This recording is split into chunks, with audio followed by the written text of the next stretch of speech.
Now joining us for the Big Q segment, you know that you set the questions, you set the agenda for this segment is Minister of Youth and ICT, Minister Philbert Nsengimana. Welcome to the studios. Thank you. I'm going to kick it off with David Rukundo, who asked, is Rwanda's ICT policy sympathetic with the use of telephones by school-going teenagers in secondary school?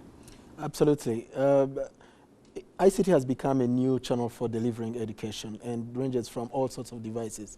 We've got a big program coming up with Facebook. It's called Social EDU.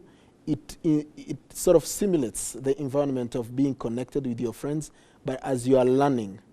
I don't see phones coming into the classroom at this point in time, but after classroom, at home, students and other people should be able to leverage that platform to continue learning. Turatsinze Moses, individuals own 3 mobile phones. When shall we have SIM number portability where one doesn't have to change the number, rather the operator?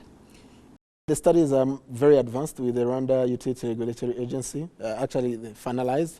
I think it's just pending the final decision and implementation. I think people don't really understand what is behind mobile number portability. We've benchmarked a number of countries which have already implemented that technology. In certain instances, in a big market, you spend a lot of money to put the system in place, but people don't port. But it's something that we have looked at very, very seriously, and I think in the future we're going to have that technology implemented to provide choice to the consumers. Perfect. Now, this question pulled a lot of debate on some of the platforms we are using, and it's about a talk to form a new RITA, the National IT Agency. When will it be completed?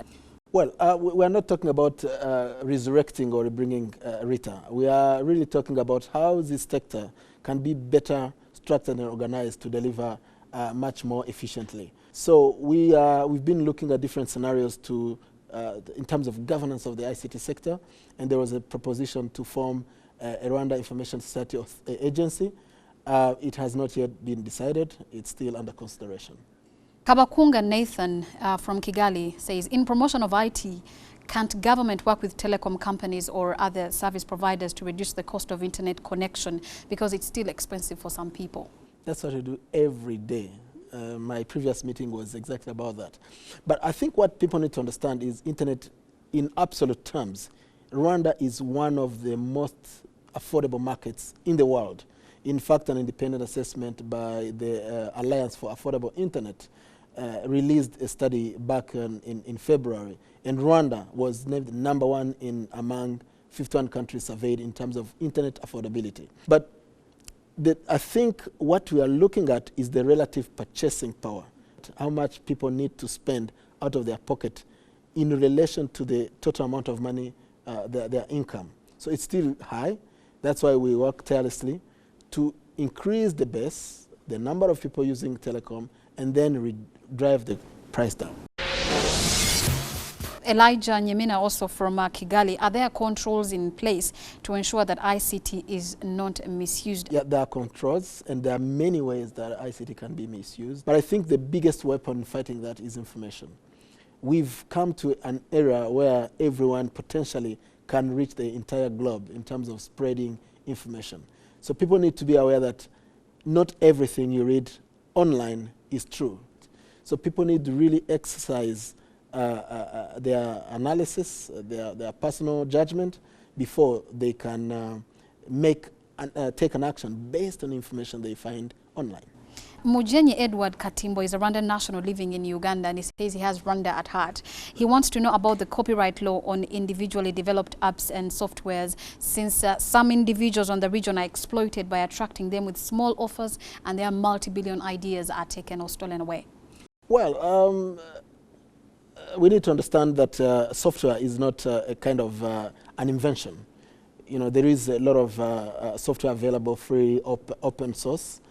But I would not encourage our young people to think about protecting their softwares.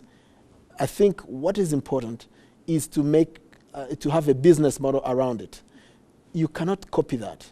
That's why you see, although Facebook is out there, you cannot come up with another Facebook and beat Facebook. You cannot come up with another Google and beat Google at their game. You cannot steal the idea, because the execution is everything.